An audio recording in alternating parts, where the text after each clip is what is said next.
엄마! 가글 했는데 입에서 뭐가 나왔어! 그거 올리덴탈 체크 가글이라 그런겨. 지금 쓰고 있는 가글 사용 후 확인해 보셨나요? 무색소, 무알콜, 무계면 활성제의 올리덴탈 체크 가글은 쉽게 나온 입안의 이물질을 눈으로 확인할 수 있습니다. 딴지마켓에서 판매 중입니다. 고민을 넣어주는 친구 쇼한 침대. 쉬운 침대가 고민을 들어준다고? 편안한 잠자리의 친구 쇼한 침대. 그렇게 편안하니? 머리부터 발끝까지 너무나 포근한 느낌. 오늘부터 내 친구 쇼한 침대. 어디에 있다고? 딴지마켓에 있네. 조중동부터 진보 언론까지 왜 유독 문재인에게만 가혹한가? 왜곡된 여론전의 숨은 음모는 무엇일까? 조기숙 정치학 박사가 밝히는 왕따 정치의 실체와 7가지 비밀. 악의적 프레임에 맞서는 시민의 힘이 필요할 때 왕따의 정치학. 도서출판 위즈덤 하우스.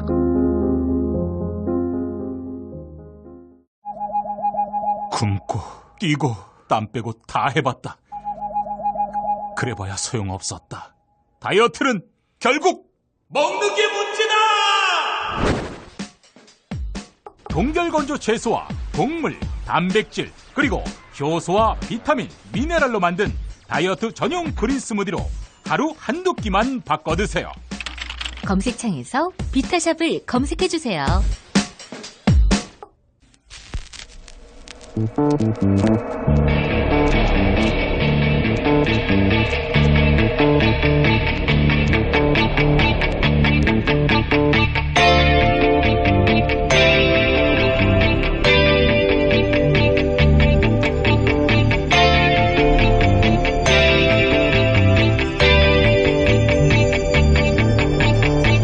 안녕하세요. 김호준입니다. KBS 연합뉴스 의뢰로 지난 8, 9일에 조사돼 발표된 코리아 리서치 조사에 대해 선관위가 과태료를 부과했습니다. 안철수 후보가 오자 구도를 포함한 모든 여론조사에서 1위를 한 이 조사는 바로 전달에는 8,000개의 국본에서 무작위로 조사했다가 문제의 조사에서는 60개의 국본만 이용하는 전례 없는 방식으로 여론조사를 했고 전문가들로부터 무작위의 원칙이 깨진 것 아니냐는 지적을 받았습니다. 선거 기간엔 모든 이들이 여론조사에 예민해집니다.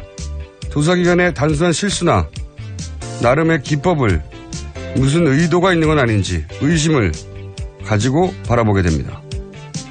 기관 입장에선 그런 의혹을 해명하는 게 여간 곤혹스러운 게 아니죠. 그러므로 저는 선관위가 코리아 리서치의 해명을 자기들만 보고 판단할 것이 아니라 공개하기를 요청합니다. 이런 일은 그렇게 공개적으로 해결하는 것이 가장 깔끔한 거 아니겠습니까? 김원준 생각이었습니다.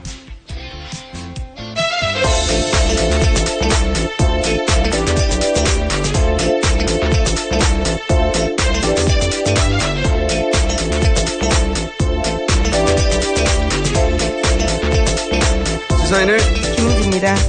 자, 어제 가장 큰 뉴스는 무조건 토론회라는 걸 저도 알고 있고 토론회 얘기는 계속 할 테니까 제가 오프닝에 잠깐 얘기한 코리아 리서치 문제. 네. 저는 여론조사 특히 선거 기간에는 이 여론조사에 대해서 굉장히 면밀하게 그 숫자뿐만 아니라 조사 방식 혹은 뭐 기법 그리고 그 이후에 그 조사가 과연 엄정하게 이루어졌는지 계속 검토해야 된다고 생각하거든요. 여론조사가 사실 실제 여론을 반영하는 것이기도 하지만 여론을 만들어내는 것이기도 하기 때문에 단순한 숫자 몇 개가.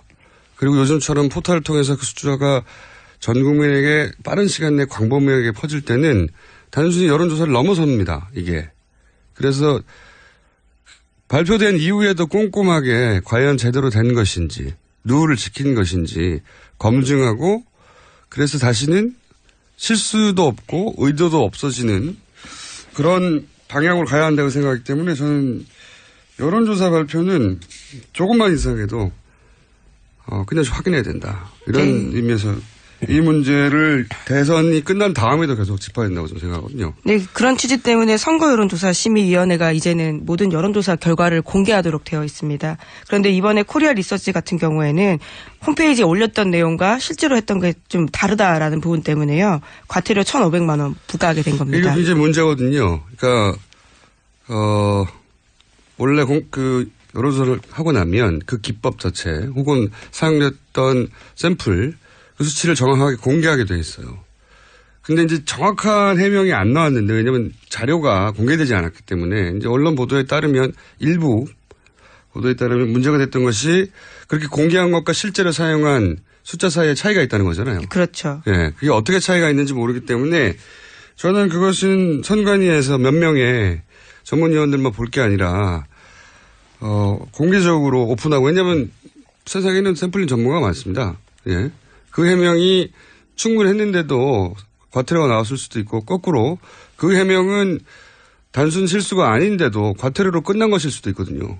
끝까지 확인해 봐야 된다고 봅니다. 저는. 자, 이렇게 해놓고 그래서 그 해명 자료가 공개되기를 원한다. 왜냐하면 정보 공개 요청을 하면 제가 알기로 받아볼 수 있는 걸로 알거든요. 뭐 국회의원들이나 아니면 정당이나 아니면 다른 기관에서 요청하면 되는 걸로 아는데 뭔가 정보 공개 요청을 하고 그걸 가지고 다시 한번 얘기를 해보죠.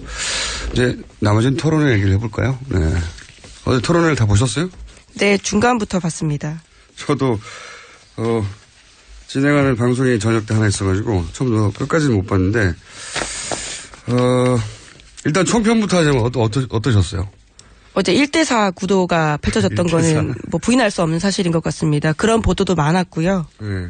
그러니까 안철수, 문재인 양강 구도인데 실제로는 문재인 후보만 거의 집중적으로 공격받은 인상만 남았어요. 네. 실제로 개수를 세어보더라도요. 가장 많이 받았습니다. 18개 질문요.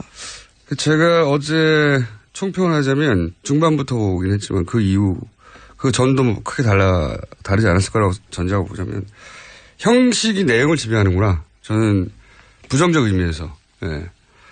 포맷 어제 같은 대선 후보 토론 형식을 통해서 각 후보의 역량 내용을 검증하는데 검증하는 게 가능하냐. 네. 근데 이제 그게 개개인의 기량의 문제라기보다는 형식이 그러했기 때문에 형식의 내용을 지배했다. 저는 그렇게 생각이 들고 그리고 스탠딩이 실상 무슨 의미가 있었는가. 왜냐하면 어차피 화면에는 상반신만 노출됐거든요. 앉아있나 서있나 의미가 없었고 그리고 또 하나의 문제는 이제 답변도 제한 시간에 포함됐기 때문에 질문에 집중되는 후보는 답변만 하다 끝이 났다. 네, 실제로 문재인 후보가 그랬습니다. 네, 그래서 이게 최소한의 형식적 형평도 맞춰지지 않았다는 점에서 불균형한 1위 후보의 핸디캡을 감안하더라도 토론회가 아니라 이제 기자들이 후보를 검증하는 인사청문회 느낌이 나는. 그러니까 이게 1위 후보가 공격을 많이 받았다고 다른 후보들이 좋아할 일이 아니에요. 다른 후보들이 대등한 후보로 비춰져야 되는데 그냥 1위 후보를 검증하는 역할만 하는 것으로 비춰지는 건 다른 후보들한테 유리한 게 아니거든요. 예. 여기까지 총평해 놓고 자 어제 오갔던 구체적인 워딩들 좀 볼까요? 예. 네, 어제 유승민 후보와 문재인 후보는 주적 개념 두고 설전 벌였습니다. 유승민 후보가 국방부 국방백서에 북한은 우리의 주적이라고 하고 있다 이렇게 하자 문재인 후보는 국방부로서는 할 일이지만 대통령으로서 할 말은 아니라고 본다면서 이 필요할 땐 남북 정상회담도 필요한 것이고 국방부가 할 일이 있고 대통령이 할 일이 따로 있다 이렇게 이야기했습니다. 야, 이 대목은 일단 직접 그 두 분의 어제 오갔던 멘트들 들어보죠. 북한이 우리 주적입니까? 주적. 대통령으로서는 할 일이 아니라고 생각합니다. 대한민국 국방부 국방백서에 북한군은 우리 주적이다 이래 나오는데. 국방부로서는 할 일이죠. 그러나 대통령이 할 말은 아니라고 봅니다. 이 부분은 이제 안보관에 대한 문제 제기를 하는 거죠. 네, 1라운드가 안보 관련된 부분이었거든요. 네. 안보관의 이 공방은 각 자신의 지지자들에게는 어필하는 공격과 방어였다고 봐요. 예. 뭐 그래도 북한은 주적이지. 믿고 싶어하는 보수층, 믿는 보수층이 있고, 아니, 그 대통령과 국방부는 할 일이 다르지 하는 해명도 문재인 후보 지지자들에게는 이해가 가는 답변이었고, 근데 이제 이 주적이냐 아니냐를 가지고 안보 프레임으로 이제 그 자기 차별성을 드러내려고 한 건데, 이 공세는 적어도 유승민 후보 입장에서 성공적인 공세였죠. 답변이 부족했다는 아니지만 성공적인 공세였다고 저는 봐요. 공세는. 계속해서 화제에 오르고 있습니다. 주적이란 단어 자체가요. 근데 그건 그런 것도 있어요. 주적이라는 단어 자체가 실제로 잘 안 쓰는 단어거든요. 이 젊은 이게 무슨 세대한테 말인지 낯설어서 그럴 수도 있을 거라고 무슨 봅니다. 말인지 궁금해서 검색하는 그런 현상일 수도 있고요. 자, 다음. 또 다른 주적도 등장했는데요. 홍준표 후보가 유승민 후보에게 주적 이야기를 했습니다. 그 맥락은 좀 다릅니다. 유승민 후보가 성완종 리스트 관련된 이야기를 꺼낸 거거든요. 당권 회복해서 대선 출마했는데 이것은 문제가 있는 게 아니냐라면서 그러면서 자신은 박근혜 대통령 당권 정지시켰다 이렇게 지적했거든요. 그러자 홍준표 후보가 이정이 보는 것 같다. 주적은 적이다. 이렇게 이야기한 겁니다. 여기서 주적은 문재인 후보를 손짓하면서 이야기한 겁니다. 네, 주적. 국방부 백서에 주적이라는 단어가 등장하지 않은지도 제가 알기로는 오래되긴 했어요. 네, 오래되긴 했는데 이 홍준표 후보의 이 발언 일단 육성으로 들어보고 나서 얘기를 나누죠. 본래 당헌 당규대로 하면 1심에서 유죄 판결 나면 출당 제명인데 그런데 이번에 특별한 징계 뭐를 사면하는 그런 조치를 취해가지고 당권을 회복하셔가지고 대선 후보로 출마까지 하셨는데 그런데 어떻게 박근혜 대통령은 당권 정지를 시키십니까? 그 좀 앞뒤가 완전히 안 맞는 거 염치 없는 짓 아닙니까? 이게 참, 내가 꼭 이정이 보는 것 같아가지고. 곤란한 질문이 유승민 후보로부터 올 때는 항상 답변이 정해져 있어요. 그렇죠. 네. 지난번 1차 토론에도 그런 식으로 답변했습니다. 항상 답변이 정해졌는데 다른 후보의 지지자들한테는 좀 이게 어이없는 답변입니다. 어이없는 답변이고 도망가는 답변으로 들리거든요. 그런데 홍준표 후보의 지지자들에게는 어필하는 전략이에요. 예. 홍준표 후보를 지지하는 아주 보수성이 강한 분들에게는 이정희 전 대표가 북한에 동조하는 그런 사람으로 머릿속에 있거든요. 그러니까 왜 당시 이제 양자구도 2012년 대선 2012년의 양자구도 때 왜 튀어나와가지고 하여튼 그 프레임이죠. 제가 다시 설명하자니 이정희 전 대표 여기서 튀어나올 이유가 없기 때문에 자세히 설명 안 하겠는데 이게 어이없는데 자기 지지자들한테는 어필하는 전략이에요. 예, 그래서 어젯밤에 뜬금없이 토론에도 나오지 않았던 이정희 전 대표가 네. 실시간 검색 순위에도 이름을 올렸습니다. 이정희 전 대표 책이 잘 팔까요, 덕분에? 고맙다고 해야 될지. 자, 이런 공목이 또 갔고, 그리고 또 어떤 공목이 있었습니까? 예, 주적 이야기 한동안 계속됐습니다. 네. 그러다 보니까 심상정 정의당 후보가 나서서 이렇게 이야기했습니다. 대북 송금이 몇 년 지난 얘기냐. 매 선거 때마다 아직도 우려먹고 있다. 국민들이 실망한다. 라면서 그 논쟁을 정리해버린 겁니다. 자, 한번 컷을 들어보겠습니다. 임리라고 하더만은. 아니 도대체 이건 무슨 토론하면서 대북 송금이 도대체 몇 년 지난 얘기입니까, 여러분? 자, 잠깐만요. 네? 지금. 네? 대북 송금이 도대체 몇 년 지난 얘기입니까? 자. 매 선거 때마다 그 대북 송금을 아직도 우려먹습니까? 네. 어제, 뭐랄까요. 형식 내용을 지배한다고 제가 말씀드렸는데, 형식 자체가 사회자의 개입을 최소화한다는 좋은 의도임에도 불구하고, 예. 답변 내용도, 답변 시간도 포함되어 있고. 네, 9분. 순서도 그렇죠. 없고, 그리고, 뭐랄까요. 1위 후보의 대부분의 질문이 집중되어 있고, 이러다 보니까 토론의 느낌이 안 났어요, 사실. 그런 아수라장 가운데 이제 심상정 후보가 빛났던 순간인 거죠. 논쟁을 정리하는. 물론 뭐 심상정 후보도 실수하는 전략전 실수나 그런 부분도 있었지만 어제 요 대목은 또 난장판을 정리했다는 이미지를 남겼어요. 예. 자, 또 다른 인상적인 문답들은 어떻게 있었습니까? 네, 안철수 후보가 문재인 후보에게 질문한 겁니다. 전인권 씨가 저를 지지하는 문 후보 지지자들로부터 적폐가수라는 말까지 듣는 수보당했다. 이게 옳은 일이냐라고 물었습니다. 그러자 문재인 후보가 우선 제가 한 말은 아니지 않습니까? 라면서 정치적 입장을 달리한다고 해서 폭력적인 문자 폭탄 보낸다고 하는 것은 옳지 않다는 말씀 드렸다. 이렇게 답했습니다. 안철수 후보가 이제 문재인 후보를 공격하는 프레임은 문재인 지지자들 이꼬르 문재인 이꼬르 다른 사람을 적폐로 몰아가는 사람이다. 이 프레임이죠.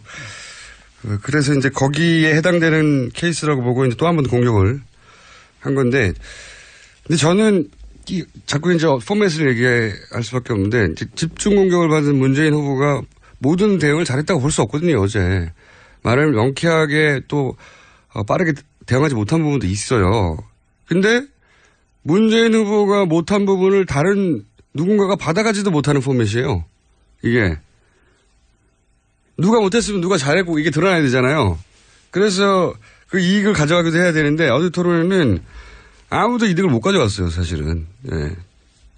처음 해보는 실험이라서 예상치 못한 부분이 있었겠지만 그걸 감안해도 이제 형식의 내용을 지배했다는 생각을 자꾸 들고 그 형식이 남긴 이미지. 한 사람만 집단적으로 질문을 받았다. 다른 사람들은 그 사람을 검증하는 역할로 나온 것 같다. 대등한 후보로 보여야 되는데 그래서 형식은 지난 SBS 토론회가 낫지 않겠나 싶습니다. 만약에 선관위 주간 토론회도 이런 유사한 형식이면 사람들이 토론을 안 봐요.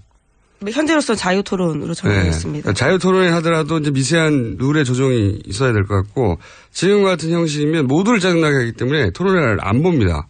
토론을 안 보게 되면 다른 후보들한테 불리한 거예요. 문재인 후보를 공격해도 좋아할 일이 아니에요, 이게. 토론회를 안 보면 그냥 구도대로 가는 거죠.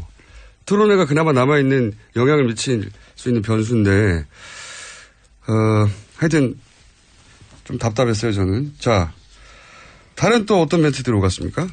그러면서 안 후보가 어떤 정치 세력과도 손잡지 않은 상황인데 그럼 유일하게 남는 건 국민뿐이다 라면서 이러한 이야기에 유승민 후보에게 어떻게 생각하느냐 동의를 구했거든요.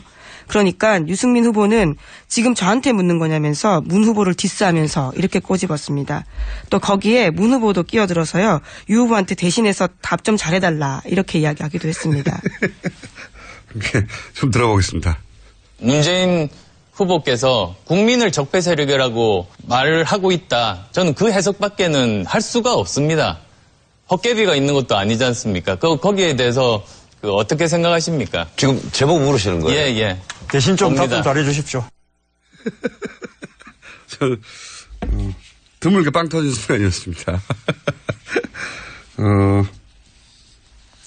저보고 묻는 거냐. 이 유승민 후보가 문재인 후보를 역시 마찬가지로 라이벌로 여기는 공통의 적이니까 안철수 후보가 도움을 청했는데 유승민 후보에게는 또 안철수 후보도 자기에게 표를 뺏어올 대상이거든요. 그러니까 왜 나한테 도와달라고 하고 하느냐 했더니 또 고통을 타고 들어와서 문재인 후보 좀 도와달라고 하고 귀여웠습니다. 이런 순간도 있었습니다. 자, 그리고 또 어떤 대화가 화제가 됐나요? 네, 어제 홍준표 후보 설거지 이야기 다시 나왔습니다. 거기에 대해서 질문이 나오자 홍 후보는 스트롱맨이라서 방송에서 세게 보이려고 그런 이야기 한 거다. 이렇게 설명하면서요. 실제로 집에 가면 설거지 다 한다. 이렇게 이야기했거든요. 그래도 모든 후보들이 다 하나같이 공격했습니다. 그러자 홍 후보는 말이 잘못됐다면 사과하겠다. 이렇게 밝혔습니다. 한번 들어보겠습니다. 설거지가 여성의 몫이라고 했습니다. 너무나 심한 여성 비하 발언인데 사과하셔야 되는 것 아닙니까? 내가 스트롱맨이라고 그래서 내 세게 안 보이려고 그런 이야기 했죠. 이 자리에 기회를 드릴 테니까 시간도 많이 남으셨는데 여성들한테 사과 한마디 하세요. 그게 말이 잘못됐다면 내가 사과하겠습니다. 네.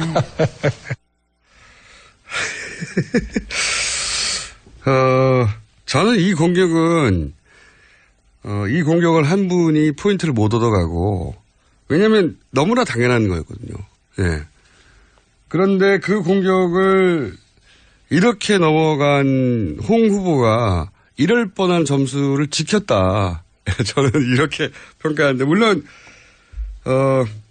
센 척하느라고 그랬다는 거잖아요. 한마디로. 그렇죠. 스트롱맨 이미지를 만들기 위해서요. 이 답변을 듣고 논리적으로 납득이 가는 사람들은 별로 없어요. 계속 욕할 분들은 욕하는데 그 지지층들마다 성향도 갈리고 하는데 홍준표 후보의 지지층에는 개인적으로 제가 보기에는 솔직하다라고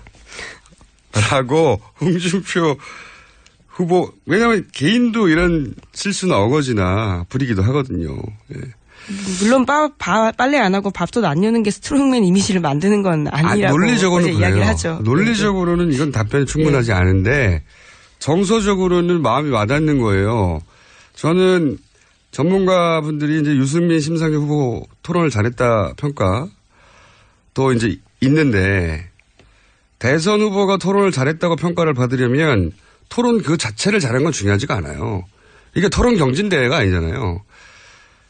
중요한 거는 그 토론을 통해서 자기 지지층을 확보했거나 또는 상대 지지층을 와해시키거나 그래야 결과적으로 대선 후보가 그 토론을 잘했다고 할 수 있는 거죠. 말을 더듬어도 자기 지지층을 확보해야 하면은 잘한 거예요.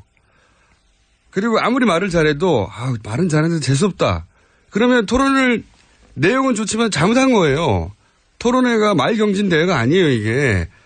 사람들은 종합적으로, 정서적으로, 감성적으로 받아들이기 때문에 그런 면에서, 심상정, 유승민 후보가 말을 잘하고 숫자를 잘 언급했지만 자기 지지율을 끌어올리거나 제가 보는 관점에서는 물론 상대 지지층을 흔들거나 하지는 못했다는 면에서는 토론을 저는 잘했다고 생각하지 않아요. 지난 1차 토론회와는 다르게. 근데 홍준표 후보는 자기 거는 챙겨갔다. 굉장히 불리한 상황에서 여성 설거지 논란, 말도 안 되는 논란이죠. 그 자체로. 센 척 하느라. 근데 여기를, 저 센 척 하느라 그랬어.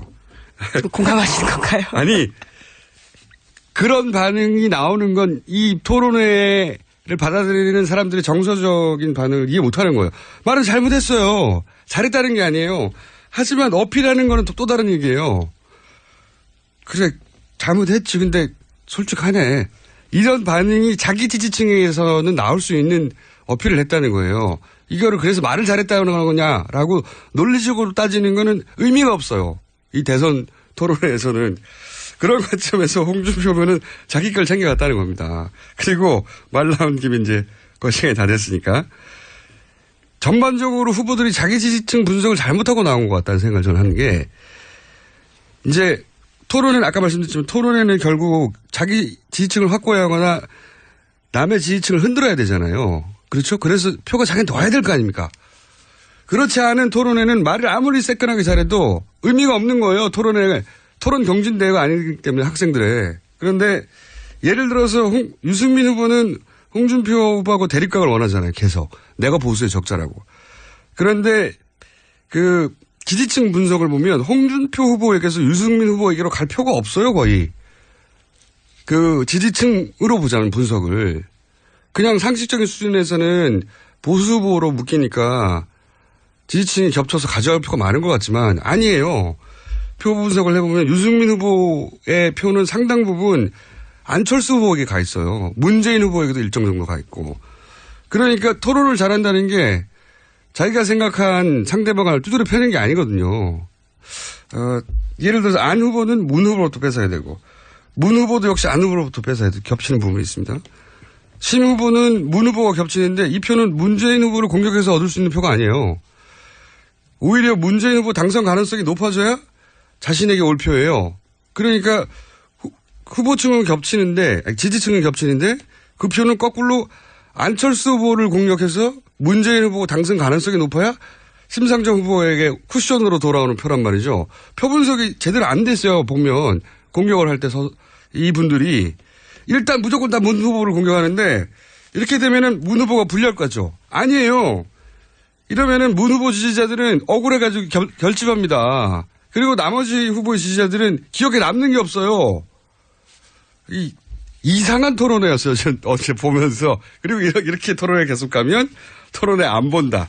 토론회 안 보기 때문에 다른 후보들이 불리하다는 겁니다. 거꾸로 문재인 후보가 1위이기 때문에 이 상태로 고착된다는 거예요. 왜 이런 전략을 택했는지 모르겠어요. 저는 다른 후보 캠프에서. 자, 말을 얘기했습니다. 이건 자, 오늘 여기까지 할까요? 지금까지 시사인의 김은지였습니다. 감사합니다. 네. 여성 여러분, 골반이 삐딱하면 허리가 아파요. 아랫배가 나와요. 골반이 바로 서야 건강도 아름다움도 바로 섭니다. 바디로직을 입으세요. 토크밴드의 입체적인 탄력이 틀어진 골반을 바로잡습니다. 간편하고 확실한 골반 교정 타이즈. 바디로직. 삐딱한 남성 골반에도 역시 바디로직. 바디로직의 효과를 못 느끼셨다면 100% 환불해드립니다. 자세한 환불 조건은 홈페이지를 참조하세요. 아무도 묻지도 따지지도 않고 가입하셨다고요? 보험은 너무 어려워요. 걱정 마십시오. 마이보험 체크가 도와드립니다. 1800-7917 마이보험 체크로 지금 전화주세요. 1800-7917 이미 가입한 보험이나 신규 보험도 가장 좋은 조건을 체크해서 찾아드립니다. 인터넷 한글 주소 마이보험.com 또는 카카오톡에서 아이디 검색 마이보험을 친구 추가하여 상담하실 수 있습니다. 똥은 싸고 다니냐? 미치도록 싸고 싶다. 빅동의 추억. 미국 장사랑! 구렁이 똥 이뻤다. 장이 살아야 내 몸이 산다. 혈중 콜레스테롤 개선과 배변 활동에 도움을 주는 건강기능식품입니다. 빅동의 추억. 미궁 장사랑. 지금 검색창에 미궁 장사랑을 검색하세요.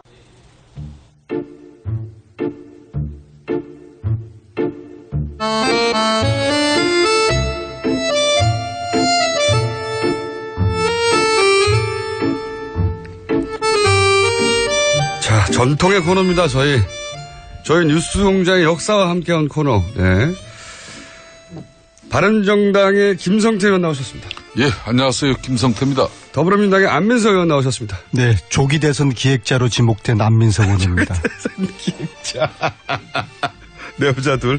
이제 본인이 이렇게 최순실 국정농단을 밝혀내서 조기 대선이 왔다는 그런 얘기겠죠? 아니, 예, 사실입니다. 예. 박근혜 전 대통령과 국정농단 세력들이 이 탄핵이 3년 동안 기획됐다고 그래서 조기 대선이 치러지게 됐다고 그렇게 이야기하지 않습니까?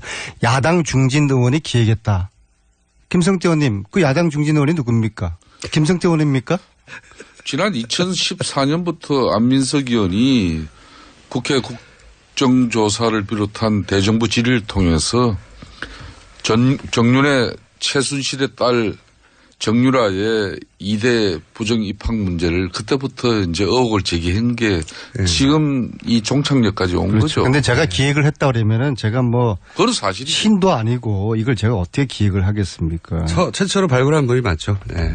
기획은 하지 않았으니까. 최초로 문제 제기가 정확하게. 예, 감옥에 계신 분들 저를 그렇게 오해하지 마세요. 제가 이렇게 뛰어난 능력자가 아닙니다.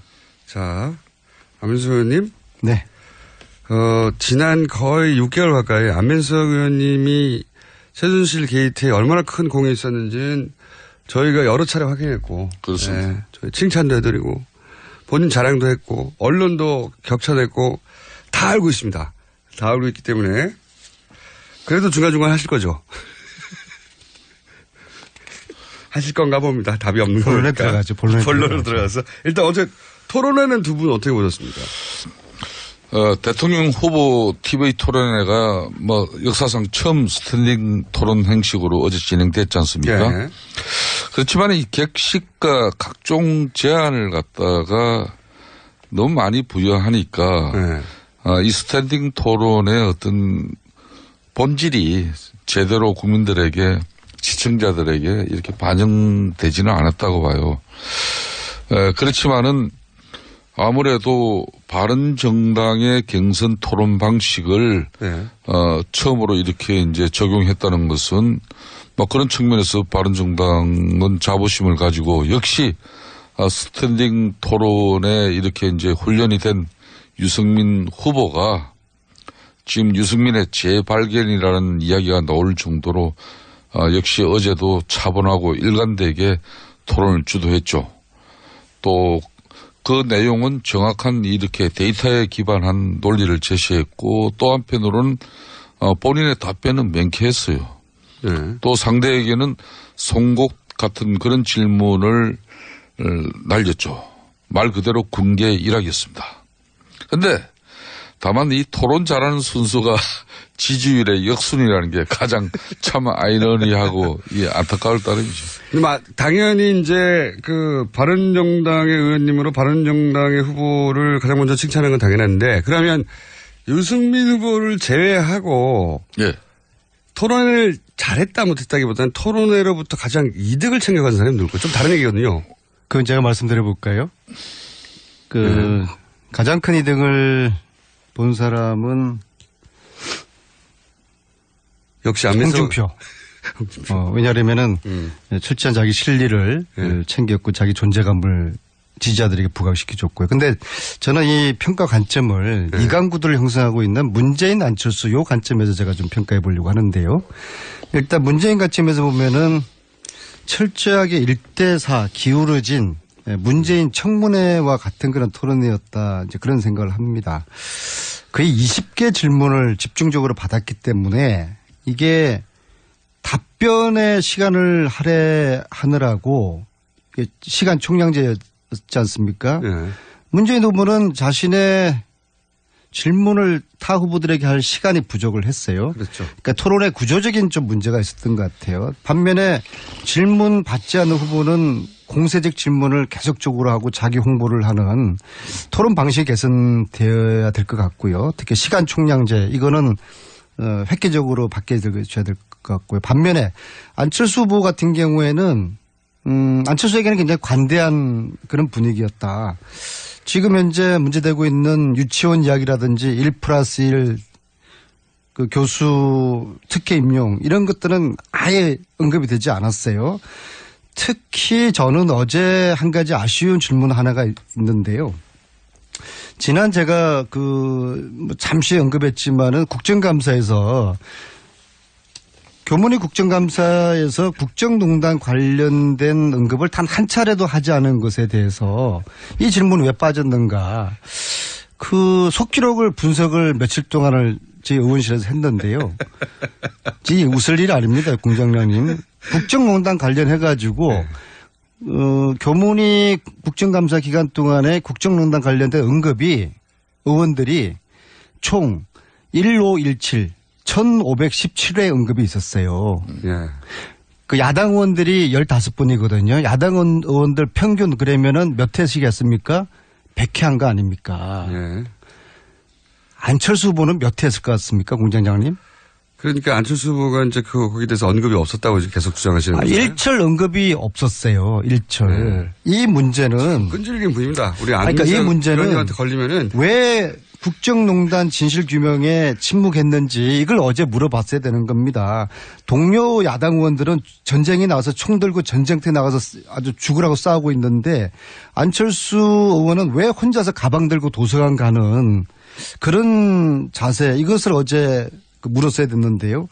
다른 후보들이 안철수 의원에 대해서 이 정말 결정적인 질문을 묻지 않은 것은 두 가지 중에 하나일 겁니다. 첫째, 준비가 덜 됐거나 이런 거에 대한 준비가 안 된 거죠. 둘째는 안철수 후보 봐주기가 아니었는가.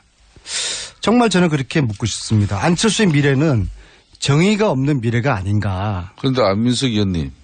그건 어제 문재인 후보를 통해서 왜 교문위 상임위에서 최순실 국정농단에 대한 그런 주장과 언급이 없었냐고. 그는 문재인 후보가 안철수 후보를 공격할 수 있게끔 그 자료를 제공해 주시고 거기서 문제 제기가 돼야지. 거꾸로 여기 교통방송에서 왜 안민석 의원이 그렇게 문제 제기를 해요? 이렇게 듣고 보니까 안민석 의원이 잘못한 걸로 되고 있어요. 제가 맞지 않아요. 제가 핵심이 아니잖아요. 핵심이 아니고 저는 이 질문을 그리고 하실 줄 알았고 그리고 이 질문을 할 시간이 그런 여유가 문재인 후보에게 주어지지 않았기 때문에 사실 그렇지만은 다음 토론회에서는 이 질문을 안철수 후보에게 다른 후보들이 꼭 한번 물어봤으면 좋겠어요. 그분 왜 진실 규명에 침묵했는지. 토론의 키워드는 주적이었어요. 오늘 아침까지도 포털 사이트에 실시간 검색 1위가 주적입니다. 그런데 그 주적인 문재인 후보는 북한을 주적이라고 말하지 못했어요. 또 홍준표 후보는 문재인 후보를 주적이라고 말하는 한마디로 웃지 못할 상황을 어제 우리 국민들에게 다 보여줬죠. 그런 측면에서 문재인 후보는 국민연금 소득 대체율 인상을 위한 그런 지원 마련 방안 문제를 포함해서 여러 질문에 대해서 물론 답변할 시간이 제가 객관적으로 봐도 다른 후보들이 사실상 어제는 문재인 후보 청문회라고 해도 과언이 아닐 정도로 집중됐기 때문에 충분하게 해명은 하지 못했지만 문재인 후보로 제대로 된 설명 답변이 되지 않았어요. 안철수 후보도 결코 좋은 점수를 받긴 어제 힘들 겁니다. 전체적으로 문재인 후보에 가려서 존재감을 잃었어요. 어정쩡한 답변 때문에 또 본인의 의사를 확실히 전달하는 데 실패했어요. 어제 객관적으로 제가 보는 어제의 토론회는 홍준표 후보가 자기 지지층을 대단히 만족할 수 있는 그런 자기 지지층은 확실하게 끌어들일 수 있는 그런 토론은 어제 홍준표 후보가 두 분이 다 동의하시네요. 저도 전체적으로 그 토론의 기법은 네. 심상정, 유승민 네. 두 분이 토론스킬이 돋보이는 네. 그런 토론회였고요. 자기 지지층을 잘 어필하는 것은 홍준표 후보였다고 저도 동의합니다. 네. 그리고 문재인 후보에 대한 비호감이 높기 때문에 무슨 말을 하더라도 싫어하는 분들도 많겠지만 자기 지지층은 잘 가져갔다. 그리고 문재인 후보는 1대4 청문회 속에서도 비교적 선방했다고 보고요. 안철수 후보는 그런 와중에서도 별 존재감이 나타나지 않은 것 같고요. 안철수 후보의 홍준표의 아주 1차 토론에 비해서 나아진 점도 많이 있지 않습니까? 표정이라든지 예, 표정이 특히 많이 나아졌는데요. 근데 내용면에 있어가지고는 크게 좀 각인될 만한 그런 메시지는 주지 못한 것 같습니다. 실수도 없었고 크게 각인되는. 그렇지만 어제 문재인 후보는 사실상 내 후보로부터 전체적인 공격을 받았는데 동네북이 됐죠. 그런 측면에서는 대체로 그래도 선방했다고 해도 과언이 아닙니다. 왜 선방이라는 표현을 제가 했는데 왜 따라하세요? 아니 총량제 구분 범위 내에서 그래도 다른 후보들은 이게 상대 공세를 취하는 데 많은 시간을 소요했는데 거기에 비해서 문재인 후보는 답변하는데 대단히 시간을 많이 소요했죠. 그런 측면은 아무리 상대라도 인정해 줄 거는 인정해 줍니다. 안민석 의원께서는 앞으로 이렇게 하세요. 뭘 그 자격이 또 안철수 없다고 말이야. 잘 알겠고. 근데 저나 김성태 의원님처럼 피가 뜨거운 사람들이 어제 문재인 후보 같은 입장이었으면 아마 토론회장을 팍 차고 나왔을 것입니다. 저는 안 그럽니다. 저는 보기보다는 참을심이 아주. 참을심은 뭡니까? 인내죠, 인내. 참을심은 인내력이 새로운 조어가 강합니다, 저는. 하여튼 문재인 후보님 어제 2시간 동안 참느라고 애쓰셨습니다. 근데 이 정도 대통령 되려면 이 정도 혹독한 검증은 과정을 거쳐야죠. 뭐 자당의 후보의 감정이 뭐 마치 우리 안민석 의원께서는 문재인 후보가 거의 대통령 다 된 사람으로서 그 정도 내 후보로부터 공격받는 거는 그건 아무것도 아니다 이런 표정인데 참 여유 있어 보여 좋긴 좋습니다. 근데 그 여유가 끝까지 갈 수 있을까요? 이 조기 대선은 촛불 민심이 만들어낸 시대적인 결과이기 때문에 이번 대선의 결과는 당이나 개인의 그런 역량보다는 이 촛불이라는 시대의 정신, 이 흐름 속에서 대통령이 결정될 수밖에 없는 그런 역사적인 필연의 그런 지금 결과가 나올 것입니다. 두고 보십시오. 그거는 뭐 지금까지 역대 민주당 대선 후보에 우리 안민석 의원께서는 한 번도 제대로 이렇게 확실한 의사표명과 흔히 말하는 줄을 서지 않았는데 이번에는 너무 확고한 의지를 가지신 것 같아서 저도 범상찮게 보고 있습니다만은 그래도 잘하십시오. 1대4 청문, 1대4 청문회 시간 총량제 이런 죽었다 깨어나도 촛불을 꺾어낼 수는 못할 겁니다. 촛불이 이기게 돼 있습니다. 알겠습니다. 그 얘기 말고 각 당의 내부적인 문제 혹은 또 상대당에 대한 공격도 좀 해보죠. 일단 어제 그 이혜원 의원도 한참 얘기하고 갔는데 유승민 후보가 좋은 보수 후보를 임을 스스로 여러 차례 입증했는데 토론에서도 그렇고 당내에서 이제 지지율이 안 올라서 이제 여러 가지 말들이 많지 않습니까? 이게 어떻게 정리돼 갑니까? 그렇습니다. 이 정치는 생물이다 보니까 우리 국민들도 다 인정하는 유승민 후보가 많이 준비했고 또 똑똑하고 또 많은 국정 운영에 대한 어떤 그런 비전과 대안을 제시하는 그런 부분에 대해서는 상당히 인정을 해요. 그렇지만은 현실적으로 본인의 그런 역량과 능력만큼 지지율은 반영되지 않고 있다 보니까 우리 바른정당 의원들과 지지자들도 지금 속이 타죠.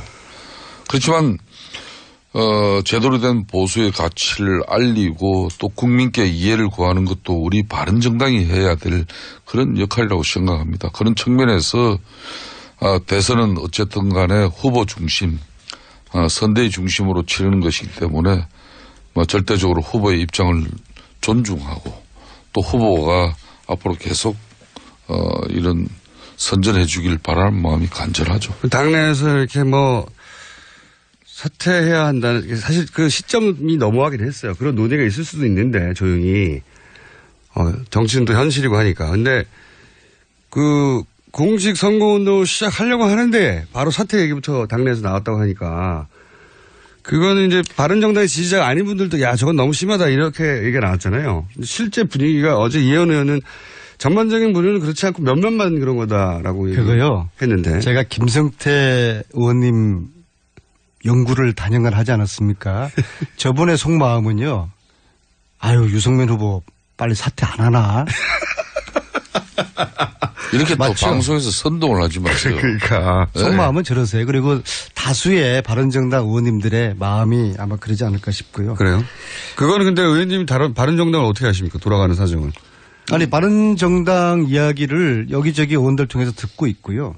특히 김성태 의원님 속은 저를 속내는 저는 못 속이고요. 아까 제가 말씀드렸던 국정감사 속기록에 나타난 1월 27일의 불편한 진실. 아니, 안민석 의원 왜 말씀을 왜 그렇게 해놓고 또 돌리는. 불편한 진실에 대해서 다음 토론회에서는 반드시 다른 후보들이 안철수 후보에게. 그거는 의원님이 개인적으로 문재인 후보한테 연락하시면 될 것 같습니다. 이제는 충분히 자료와 함께.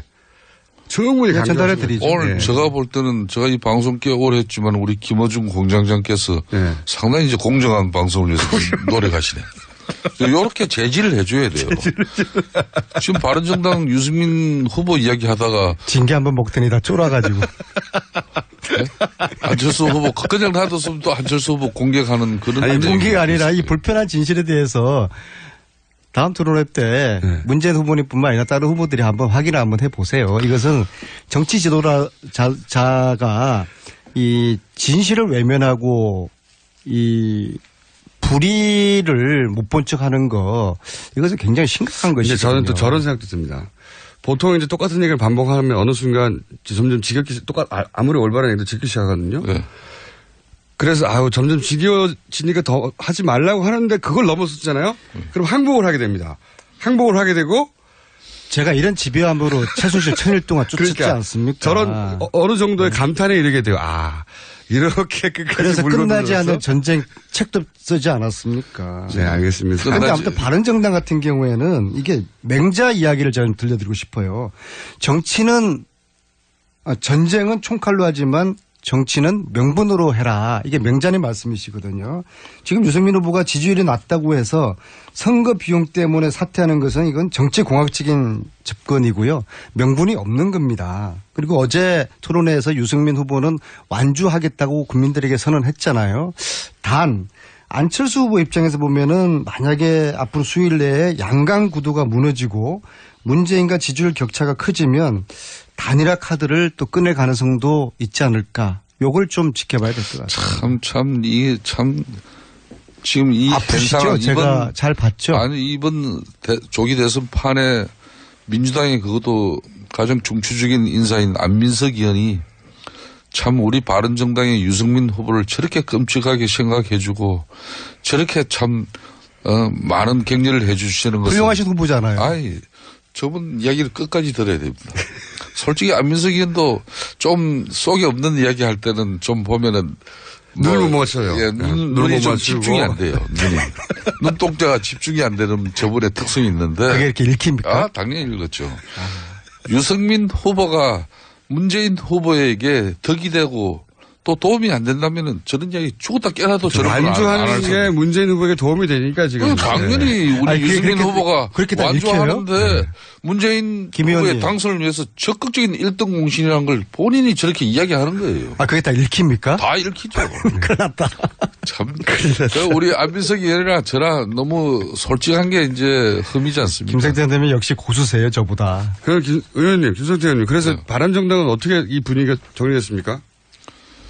사실상 바른정당 내에서는 이제 우리 후보가 선출되고 여러 형태로 국민들에게 이제 후보의 이미지 메이킹뿐만 아니라 여러 가지 후보의 역량과 능력을 국민들에게 어필할 수 있는 많은 시간이 지나갔음에도 불구하고 지지율이 오르지 않으니까 문제는 이제 만일 5월 9일 날 선거날 이런 우려되는 성적표를 받게 되면은 그 이후에 이제 아까 제가 정치는 생물인데 바른정당의 앞으로 존립이 가능하겠냐? 존립의 문제와 또 정치인 33명의 또 운명과 정치적 미래가 또 상당히 걸려 있는 부분이죠. 그리고 뭐 지역위원장들 그러니까 당장 이 대선을 치르고 나면은 1년 이후에는 또 지방자치선거를 치러야 됩니다.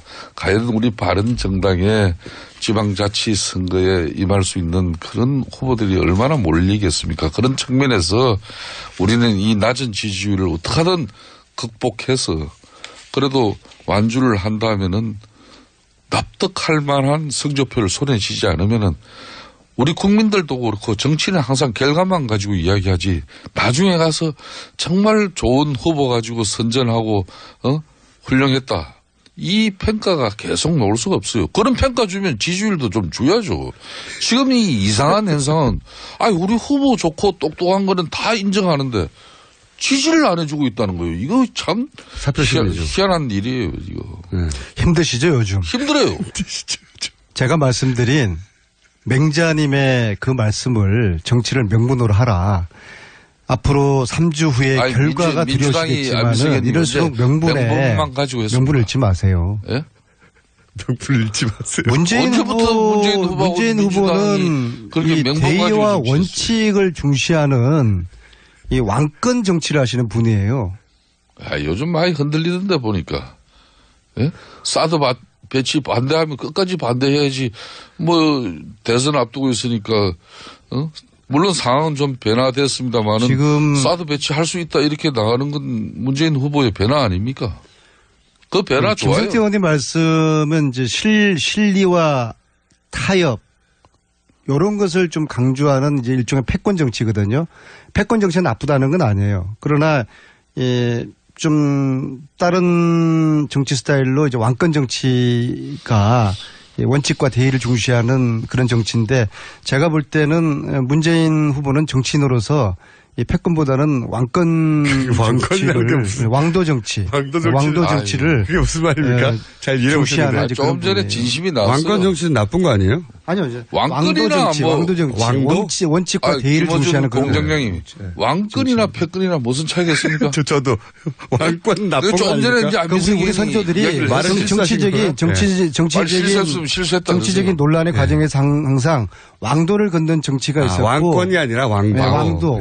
왕도를 걷는 정치가 있었고 이 패권을 추구하는 정치가 있었습니다. 그런데 지금도 마찬가지고 지금 바른 정당입니까? 바른 정당이 힘들수록 이 맹자의 말씀을 잘 상대당을 중시하시고 해마하지 말라고. 오늘도 왜 순실이당 이런 이야기 또 왜 알아서요? 예? 아니 안 하시고 있는데 오늘 왜 그 얘기를 또 거기서 꺼내시면 어떡합니까? 징계받았잖아요. 근데 정치가 해악과 풍자가 없는 이 정치는 삭막한 정치인데 앞으로 제 입에 재갈이 물려져 가지고 해악과 풍자를 더 이상 할 수 없다는 것이 저도 전적으로 우리 안민석 의원님 말씀 동의합니다. 그렇죠. 너무 심하게 하지 마세요.